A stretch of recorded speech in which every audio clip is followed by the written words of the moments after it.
Mesdames et messieurs, bien le bonjour.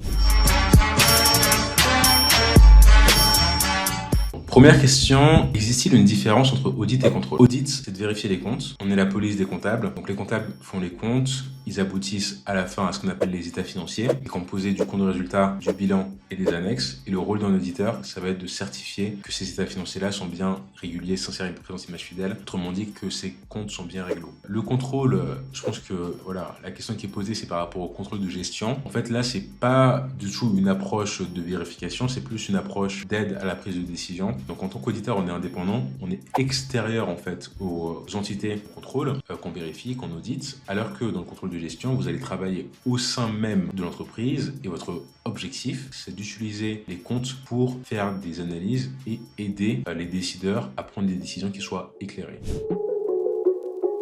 Prochaine question, en toute honnêteté, tu penses qu'on peut intégrer des Big Four sans forcément avoir fait une école de commerce top 15, mais une fac? Alors, pour les Big Four, je vais parler spécifiquement pour Paris. Si vous êtes plutôt en province, voilà, agrandissez un peu les critères parce qu'ils sont moins sélectifs. Pour les Big Four, école de commerce ou fac, peu importe, ce qui va compter, ça va être notamment le classement. Pour la faculté, ça va dépendre quelle fac tu fais, quelle formation tu fais. L'idéal pour Big Four, c'est de faire ce qu'on appelle des masters CCA à l'IAE. C'est le mieux que tu puisses faire en termes de fac. Les meilleurs IAE, c'est notamment Dauphine, Sorbonne, IAE Paris-Est, Lyon, et certains citent aussi l'IAE Aix-Marseille. Donc oui, c'est possible de faire un Big Four avec une fac. J'en ai vu beaucoup. Ça dépend beaucoup aussi de ton école et de ton classement. Prochaine question, comment bien amorcer une demande de cooptation sur LinkedIn pour un stage au sein d'un Big Four? Pour moi, la réponse, c'est qu'on n'amorce pas une demande de cooptation. La cooptation, c'est un système où, en tant que... Voilà, en fait, on nous demande quelque part de coopter des gens qu'on connaît déjà, des gens dont on connaît la performance et des gens dont on est sûr qu'ils vont, voilà, fitter avec le cabinet. Moi, personnellement, ça m'est jamais arrivé de coopter une personne que je ne connaissais pas du tout parce qu'il m'a contacté sur LinkedIn, parce que forcément, quand vous travaillez dans des grands cabinets, peu importe qui vous êtes, à partir du moment où vous rentrez dans des grands cabinets, sur LinkedIn, je peux vous assurer que vous allez avoir des dizaines de personnes par an qui vont vous demander de coopter ou qui vont vous demander des choses comme ça. Donc c'est impossible de coopter tout le monde. Et pour moi, si parle à un inconnu, c'est à aucun moment tu peux demander une cooptation. Ça peut marcher sur un malentendu. Peut-être vous avez fait la même école, etc. Mais moi, c'est pas une stratégie que je conseille personnellement. Donc je vais pas donner des conseils pour ça parce que je pense que c'est de la perte de temps. Ce qui peut être intéressant, c'est que si tu connais déjà des gens de ton réseau ou des gens de ton réseau de second niveau, donc des gens que tu connais d'amis, mais pour des demandes à des inconnus, pour moi, ça marche pas forcément. Pour contacter par contre des inconnus qui travaillent au sein des bords, mon conseil c'est quoi? C'est de targeter des gens qui ont fait la même école que la vôtre, que la tienne, mais de les approcher en leur demandant simplement un échange téléphonique de 5 à 10 minutes dans l'objectif d'en savoir plus sur ce qu'ils font au quotidien et sur le processus de recrutement. Moi c'était comme ça que j'amenais la chose. Et puis si au cours de l'échange la personne a envie de t'aider, tu n'as même pas besoin de demander qu'elle le fera d'elle-même. Alors, bonjour, pour intégrer un BIG, qu'est-ce qui est le plus valorisé? Un master en finance dans un top IAE ou un PGE dans une école classée entre le top 6 et le top 10? C'est l'une des questions les plus difficiles et c'est une question à laquelle j'ai pas envie de répondre en vous donnant une réponse claire parce que je suis vraiment pas bullshit, mais là pour le coup c'est vraiment un truc qui va dépendre de vous et c'est une question que je m'étais posée aussi beaucoup à l'époque. Déjà, il faut comprendre que ça s'est pris au cas par cas. Par rapport au top IAE par exemple, les top IAE, j'ai cité tout à l'heure, Dauphine pour moi c'est ce qu'on appelle un no-brainer, désactive ton cerveau. Si tu décroches Dauphine en CCA par exemple, même si tu as en face une top école de commerce, voilà, prends Dauphine par défaut. Parce que c'est très difficile d'égaler Dauphine en termes de salaire de sortie, en termes de reconnaissance, en termes de technicité. C'est le mieux que tu puisses avoir.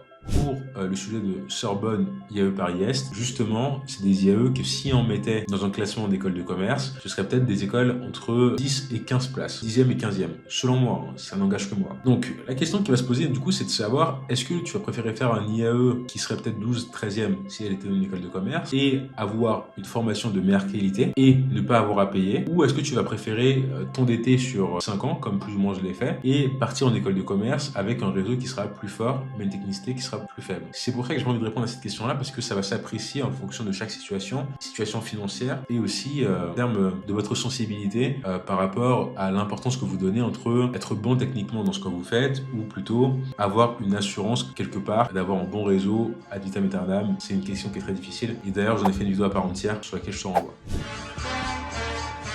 Alors Naomi qui demande: bonjour Dylan, pour faire une carrière en finance, est-ce que c'est primordial de passer par un cabinet? La réponse est non. En gros, l'intérêt des cabinets, c'est un accélérateur. Je m'explique. Si par exemple vous souhaitez progresser au sein de la direction financière d'une entreprise, le parcours classique, ça va être de commencer en tant qu'assistant contrôleur de gestion ensuite. Ensuite, vous allez peut-être être quelque chose comme ce qu'on appelle RAF, donc responsable administratif et financier. Ensuite, vous allez passer DAF, donc directeur administratif et financier.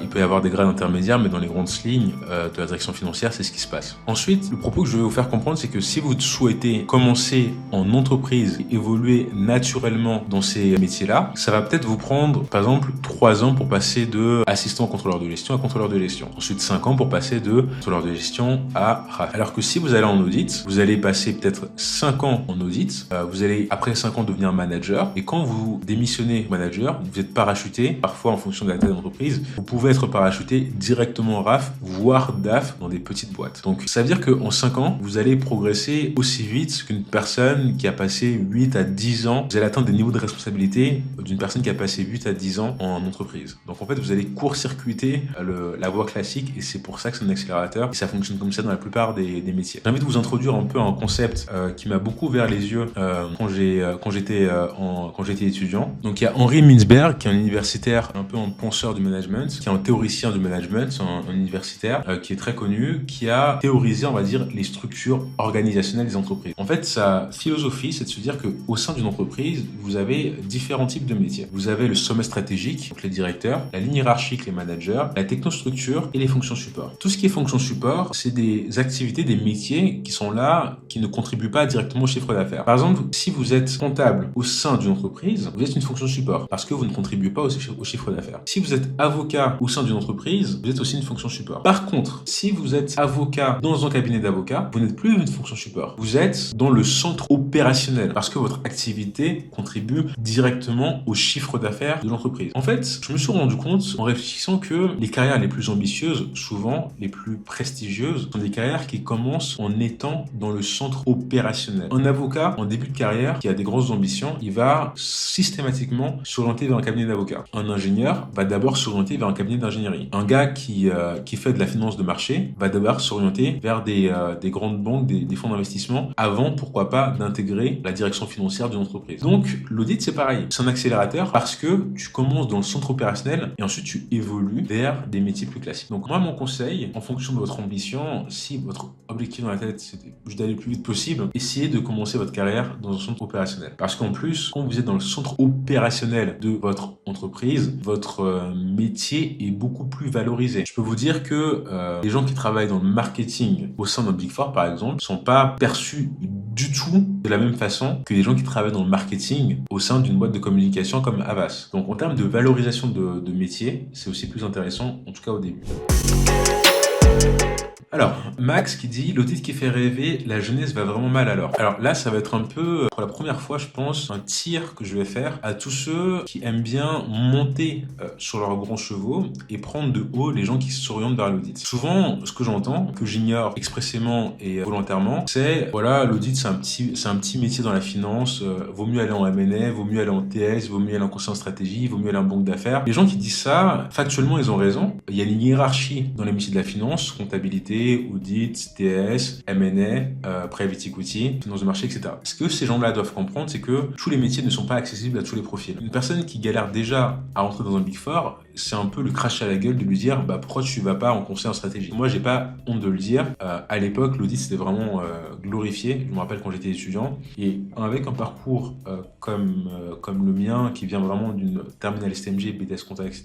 Avoir une chance de rentrer dans un Big Four pendant très longtemps, moi c'était vraiment un rêve. Pour le coup, c'était vraiment un rêve. Vraiment mon obsession pendant très longtemps, c'était de rejoindre un Big Four. Et c'est vrai que c'est un peu parfois agaçant de recevoir ce genre de message. Prochain message. Youssef qui demande: salut Dylan, j'ai essayé de te joindre par LinkedIn pour savoir si le DSCG plus école de co PGE peut permettre de faire du TS en CDI. Ou est-ce qu'il faut attendre des années? Alors généralement, pour faire du TS, le moyen le plus facile, si vous voulez passer par l'audit pour faire du TS, c'est d'attendre 2 ans, parce que quand vous êtes en audit dans les grands cabinets, à partir du grade de senior 1, c'est pas si compliqué que ça de faire la transition vers du TS. Petit tips, c'est plus facile de faire la transition vers du TS dans un autre cabinet qu'au sein de son propre cabinet. Par contre, pour le sujet de DSCG plus école de co, là, ça va dépendre en fait de l'école de co en question. Si c'est une école de co, je sais pas, top 10, ça peut être possible. Si c'est une école de co qui est vraiment bien classée, ça va être un peu plus difficile. Mais dans tous les cas, moi, la réponse que j'aurais à ta place, en tout cas, c'est de tester, clairement, de candidater comme pas possible, on va dire, de candidater beaucoup pour aller en TS dès la première année. Et aussi, petit message par rapport à LinkedIn. Actuellement, je suis dans la situation où j'ai plus forcément le temps de répondre aux messages LinkedIn. Je reçois, voilà, un certain nombre très conséquent de messages et je me suis rendu compte qu'il fallait prioriser les choses. Donc, parce que ma stratégie actuellement, c'est plus de me concentrer sur les contenus qui vont toucher des milliers de personnes. Et d'ailleurs, si vous avez des questions que vous souhaitez me poser, parce que vous avez un parcours très spécifique, ou pour toute autre raison, posez-les-moi en FAQ, parce que dans tous les cas, dès que j'aurai cette question pour une prochaine vidéo, pour être sûr qu'il y aura des vidéos FAQ qui vont arriver très vite. Alors, prochaine question. Hello Dylan, je compte envoyer mes candidatures pour des postes en junior en début janvier. Est-ce que c'est pas déjà trop tard? Non, c'est pas trop tard. Pour les rentrées de décembre et de janvier N+1, les candidatures ouvrent généralement en décembre N-1, donc un an à l'avance. Donc c'est à partir de là que les offres sont postées sur les sites. Mais la majorité des process sont initiés en janvier et les entretiens durent plus ou moins de janvier à quelque chose comme avril-mai, quoi. Donc non, si tu candidates en janvier, t'es pile dans la bonne période, la période la plus dynamique. C'est bien de commencer aussi en décembre. Moi, je le fais, à votre place, je le ferai mi-décembre. Dès que les offres sont postées, vous faire partie des premiers, parce que c'est un peu la logique du premier arrivé, premier servi. Et dès que les cabinets ont fini de remplir leur quota, ils coupent le recrutement.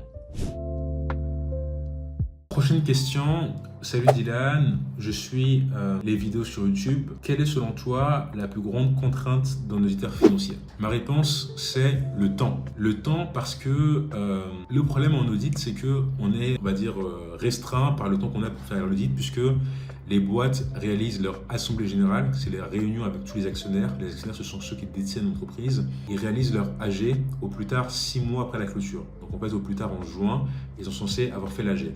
Et pour avoir l'AG, c'est impératif d'avoir le rapport du commissaire aux comptes. Donc peu importe la raison, nous, en tant qu'auditeurs, on est dans l'obligation de sortir nos rapports avant le mois de juin. Et c'est ça qui fait que la période fiscale est aussi, on va dire, il y a autant de pression, c'est parce que les enjeux financiers qui sont derrière l'établissement du rapport d'audit font que on n'acceptera pas de retard et ça va créer de la pression au quotidien. Alors, comme je vous l'ai dit, si vous avez des questions, posez-les-moi en commentaire. Sinon, on se retrouve dans une prochaine vidéo et moi je vous dis salut.